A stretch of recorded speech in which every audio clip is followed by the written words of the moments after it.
Umi was the only daughter of her parents, and in their village, everyone knew her as the perfect child. If goodness had a face, people said it would look like Umi. She was kind, she was respectful, she never talked back. She always greeted elders properly.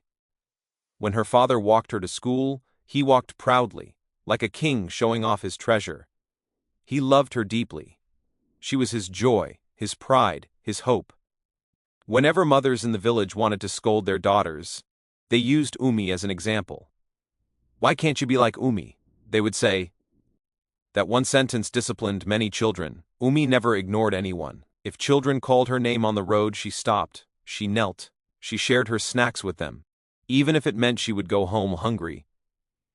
People said, "That girl's heart is too soft." But her parents were proud. The village trusted her. Everyone believed Umi was safe. That was the problem, because sometimes the person everyone trusts is the one nobody protects. One day, when Umi was 16 years old and in her final year of junior secondary school, her father called her into his room. "My daughter," he said gently, "I want you to pass your exams very well. Not just pass, I want you to excel." Umi nodded. She always nodded. "I will hire a teacher," her father continued. "He will teach you at home every day." That was how Uncle Emma entered their lives. He was not a real uncle, but in the village everyone called him Uncle. He spoke big English. He laughed loudly at his own jokes. He carried a small bag and wore a big smile, the kind of smile adults trust immediately. At first everything seemed normal. He taught Umi mathematics, English, and science. He praised her often. "This girl is very smart," he would say. "Your parents should be proud." Everyone was happy. 2 months passed. Then one morning Umi woke up feeling strange. Her body felt heavy, her head spun, her legs trembled. But she still got up. She swept the compound. She fetched water. She helped her mother cook. When it was time to eat, she took the first bite. Suddenly she felt sick. She ran outside and vomited. Her mother followed her quickly. Her father frowned. "Malaria," someone said, "just stomach upset." Her mother gave her herbs. Umi drank them without complaining. Days passed. She did not get better. She became quiet. Her laughter disappeared. She stopped playing with children. But no one worried too much. Umi was a good girl. Bad things did not happen to girls like her. Uncle Emma kept visiting. He noticed things others didn't. "You look tired," he told her one day, "studying too hard." He laughed. Her parents laughed too. But Umi did not laugh. She began avoiding him. When he came, she found chores to do. She fetched water that was already full. She swept places that were already clean. Her mother noticed, but Uncle Emma always joked it away. "Teenage behavior," he said. "Girls change." Everyone believed him. One afternoon, when Umi's mother went to the market and her father stepped out, Uncle Emma came earlier than usual. Too early. He dropped his bag. He locked the door. Umi's heart began to race. Outside, children were playing and laughing. Inside, she felt fear growing inside her chest. In that moment, Umi realized something terrible, something she did not have words to explain. And the man everyone trusted took one step closer. Weeks later, Umi's mother noticed something strange. Umi avoided bathing outside. She held her stomach often. Her wrapper no longer sat flat. One day her mother followed her into the room and locked the door. "Umi," she said softly, "look at me." "Umi couldn't." "Remove your clothes," her mother said. Umi shook her head. That was when her mother knew. Silence filled the house. When her father heard the news, he sat down slowly. "This is not possible," he said. But it was. Umi was pregnant. By evening, the compound was full of people. Neighbors whispered, "It can't be Umi. Not that good girl." But truth does not change because people refuse to believe it. Her father called her. "Who did this?" he asked calmly. Umi stayed silent. Tears rolled down her face. "Tell me," he said again. She couldn't. The name felt too heavy. Her father stood up. "Pack your things," he said. The room gasped. "You will leave this house today." Her mother fell to her knees, begging. "She is still a child." But her father turned away. "I raised a daughter for 16 years, he said coldly. "And today she has disgraced me. Umi wanted to speak. She wanted to scream the truth, but the truth was too painful. So she packed her small bag. No money, no food, no plan, only shame. As she walked out, neighbors stared. Some whispered, some laughed. In one day, 16 years of goodness were erased. Umi was no longer the good girl. She was now a warning. That night, she slept on a market bench, cold, hungry, pregnant, alone. And somewhere in the village, the man who destroyed her life was still being welcomed with smiles. Umi held her stomach and whispered, "I am still a child." But the world had already decided she was not. Umi did not know where to go. That first night in the market was the longest night of her life. The wind was cold. Her stomach was empty. Her heart was broken. She sat on a wooden bench in front of a closed shop and curled her body into a small ball, like a child trying to disappear. People passed her. Some stared. Some insulted her. No one helped. Morning came slowly. A trader arrived to open her shop and saw Umi sleeping there. "Stand up!" the woman shouted. "This is not your house!" Umi stood weakly and moved away. She went to another bench, another shop, another rejection. Hunger burned her throat. She begged for water. Some people ignored her. Some insulted her. "These girls of nowadays," a man said loudly. Umi held her stomach and whispered, "I am still a child." But nobody listened. That afternoon, when Umi could barely stand, an old woman noticed her. The woman had a small shop and kind eyes. "My child," she said softly, "are you all right?" Umi shook her head. "My body is weak. I need food and water." The old woman helped her stand. "Come with me," she said. She took Umi to her small house and gave her food and water. Umi ate slowly. She had never been so hungry in her life. After eating, she began to cry. "What happened to you?" the old woman asked gently. "It is a long story," Umi whispered. "I will tell you everything." And she did. She told her about the pregnancy, about being chased from home, about the shame. The old woman listened quietly. When Umi finished, the woman sighed deeply. "This should never happen to any child," she said. Then she touched Umi's head gently. "You will stay here with me." Umi stared at her in shock. Why are you helping me?" she asked. The old woman smiled sadly. "Because once, I also needed help," she said. The old woman lived alone in a small hut. She gave Umi a place to sleep. She gave her food. She gave her kindness. For the first time since leaving home, Umi felt safe. She woke early every morning and tried to help. She swept the compound. She fetched water. She cooked. The old woman shook her head. "You need rest," she said. "You are carrying a child." But Umi insisted. "This is my small way of saying thank you," she said. One morning the old woman spoke to her. "I have a small farm," she said. "We can plant yams. It will help us eat." They worked together slowly, but farm work was hard for a pregnant girl. One day Umi became dizzy and nearly fell. The old woman rushed to hold her. "My child, this is too hard for you," she said. "I have another idea."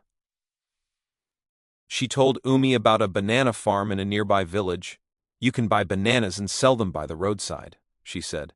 "It will be easier for you." Umi nodded. "Thank you, Mama," she said. "You treat me like your own daughter." The old woman smiled softly. "Maybe God sent you to me," she replied.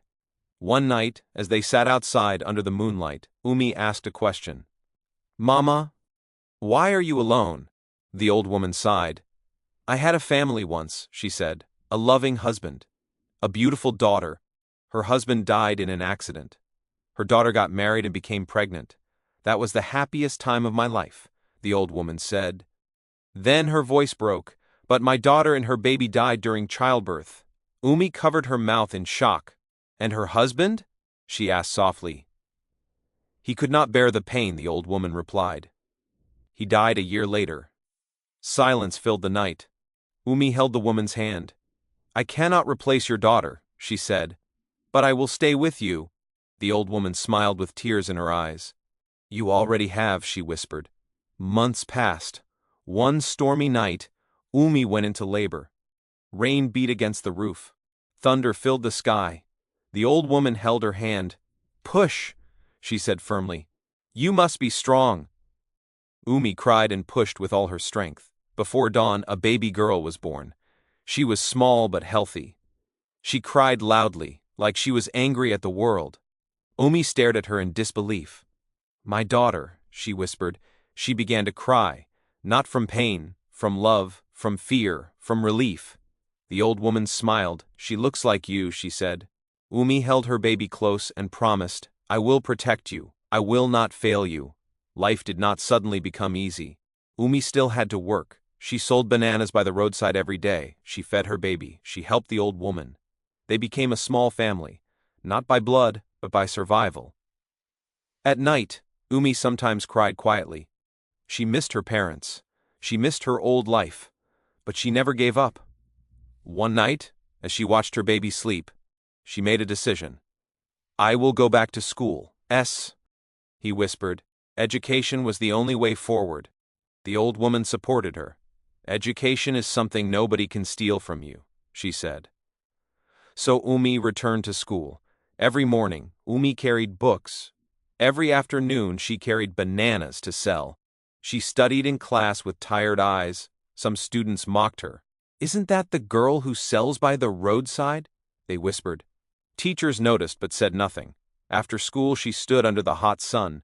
Buy bananas, sweet bananas. Rain soaked her sometimes. People insulted her often, but she kept going. Years passed. She finished secondary school. Then she entered college. Her daughter grew older and wiser. At 10 years old, the little girl already understood sacrifice. Mommy, are you tired? She would ask. Umi always smiled. I am strong, she replied. Finally, after many long years, Umi graduated. No loud celebration, no proud family crowd, just a certificate in her shaking hands. Her daughter hugged her tightly. You did it, Mommy. Those words healed something deep inside her. Umi found a job, not perfect but better. She rented a small house and moved in with her daughter and the old woman. For the first time in years, she slept peacefully, but life was not finished testing her. One day, the old woman became sick. Umi cared for her day and night. She fed her, she bathed her. One evening, the old woman held her hand. My daughter, she whispered, I bless you today. You filled my life with joy. Tears fell from Umi's eyes. You will continue your journey alone now, the old woman said. Then she closed her eyes and never opened them again. Umi cried like a child. She had lost another mother, another home, but she stayed strong for her daughter. Years later, she made a decision. It was time to return to the village, not in shame, not in fear, but in strength. Years passed. Umi was no longer the weak girl who slept on a market bench. She was now a strong woman, a mother, a survivor. Her daughter had grown into a bright and kind young girl. They lived in a small but peaceful house. Life was not rich, but it was stable. One evening after dinner, Umi sat quietly. Her daughter noticed. Mommy, what are you thinking about? She asked. Umi took a deep breath. I think it is time to go back home, she said softly.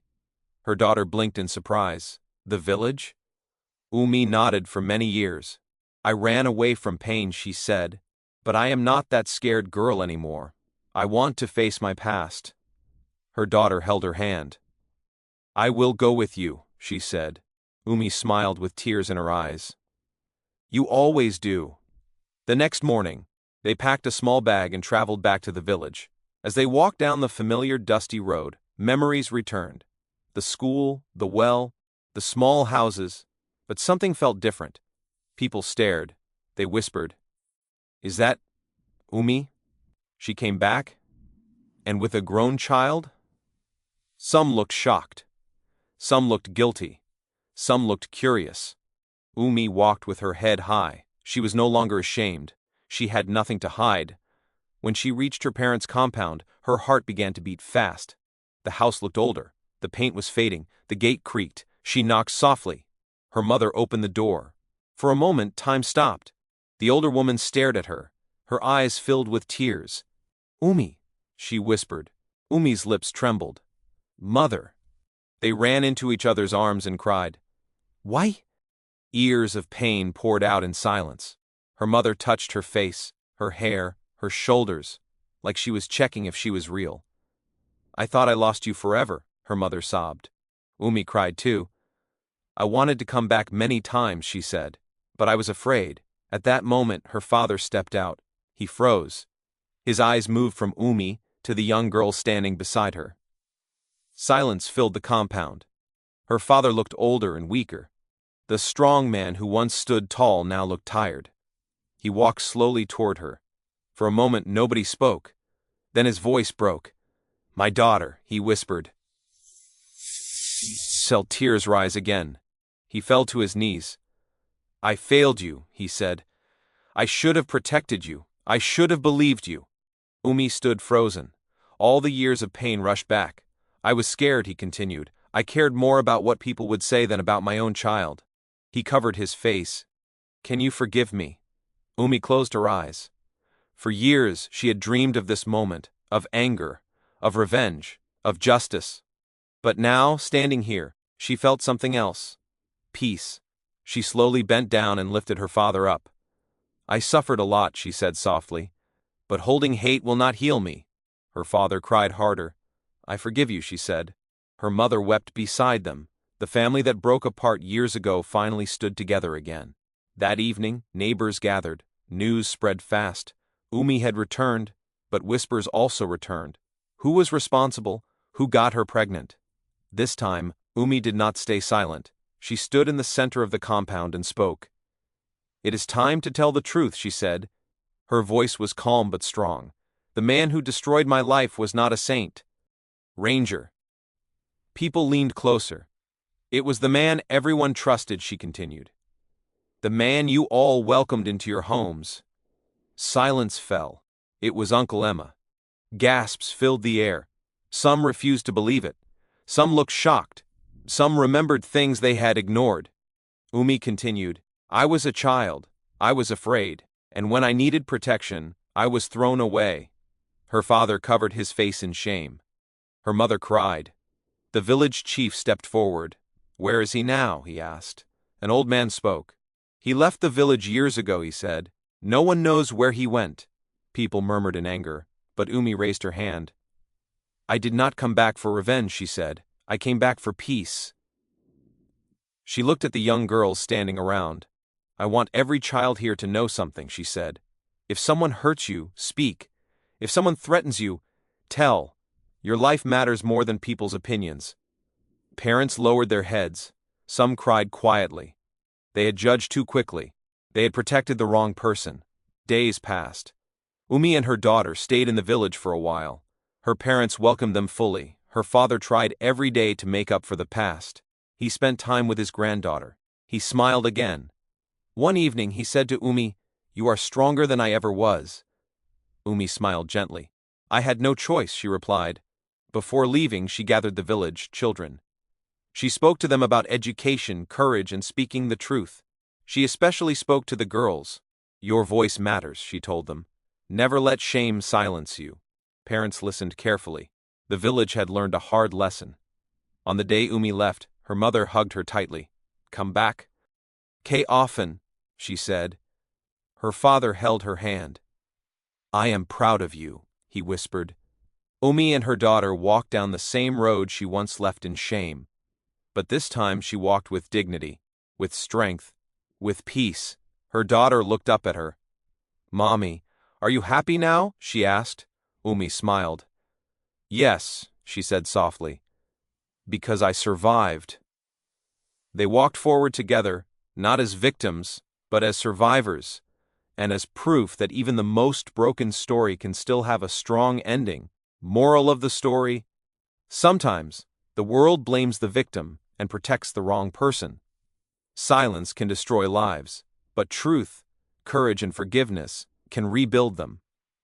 Never judge someone without knowing their pain, and never ignore a child's voice, because the person everyone trusts is not always the person who deserves it.